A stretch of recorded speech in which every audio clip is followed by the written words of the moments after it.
Bonjour, j'espère que vous allez bien. Aujourd'hui, nous allons parler du minimalisme. Vous arrive-t-il déjà de poser ces deux questions?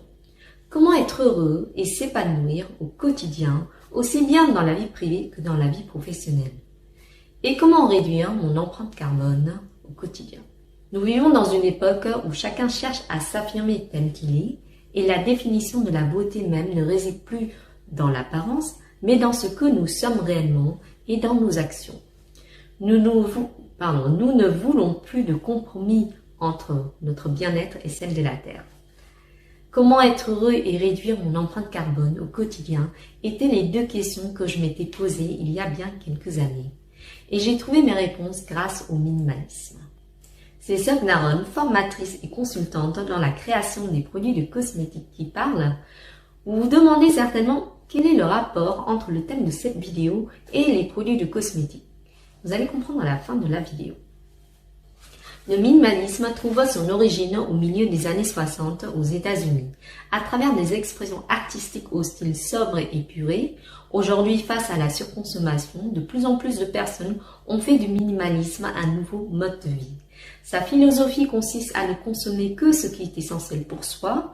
On consomme moins mais mieux, on privilégie la qualité à la quantité, on privilégie l'expérience au matériel, on enlève tout ce qui nous est superflu et on va à l'essentiel. Le mode de vie minimaliste nous permet ainsi de moins gaspiller, d'avoir plus d'espace dans notre vie, plus de temps dans notre organisation, et tout ce changement extérieur a un impact positif sur notre état d'esprit, nous offrant plus de place et à de nouvelles idées. Pour moi, c'est une voie qui mène vers l'épanouissement personnel et vers le bonheur. Il existe différents profils de minimalistes et diverses raisons d'adopter ce mode de vie. Les minimalistes aiment voyager, se former et apprendre. Ils consacrent du temps à leur passion, ils ont un objectif précis qu'ils souhaitent atteindre et c'est un moyen pour certains de faire des économies. Les personnes minimalistes sont à la quête de sens dans leur vie. Mon déclic vers le minimalisme a commencé lorsque je devais déménager en Allemagne. En vidant mon appartement, je m'étais aperçue que j'avais accumulé beaucoup d'affaires inutiles dont je n'en servais quasiment jamais. J'ai atterri dans une grande colocation allemande avec une organisation bien définie dans le ménage et dans les repas, dont on avait des frais communs. En Allemagne, les taxes d'ordures variaient en fonction du type de déchets. Donc on triait séparément les composts, les plastiques, les verres et les déchets ménagers étant le plus taxés. On devait donc faire attention aux dépenses et au gaspillage. Les colocataires avaient pour habitude aussi de réparer les machines et les objets cassés.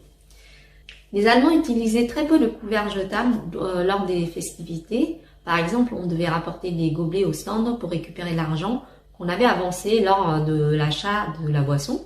Donc c'était aux alentours de 3 €, voire peut-être un peu plus, en tout cas assez pour nous dissuader de ramener le gobelet au stand. Les consignes de bouteilles font partie de la routine des Allemands. Donc les commerçants récupèrent les bouteilles vides en échange de bons d'achat. Le système de tri en Allemagne et les habitudes de consommation de mes colocataires allemands étaient vraiment une bonne éducation pour moi dans ma démarche anti-gaspillage. Cela m'a poussé à revoir et à réduire davantage mes habitudes de consommation. Pour débuter dans le minimalisme, commencez par désencombrer votre intérieur. C'est un bon début et c'est concret. La première chose à faire est de trier vos affaires par les catégories d'affaires dont vous avez le moins d'attachement sentimental, comme les vêtements, les livres, les papiers administratifs et toutes sortes de bibelots de décorations diverses. Ensuite, vous terminez le tri par les catégories d'affaires dont vous êtes le plus attaché, c'est-à-dire vos objets de souvenirs et vos affaires liées à vos passions.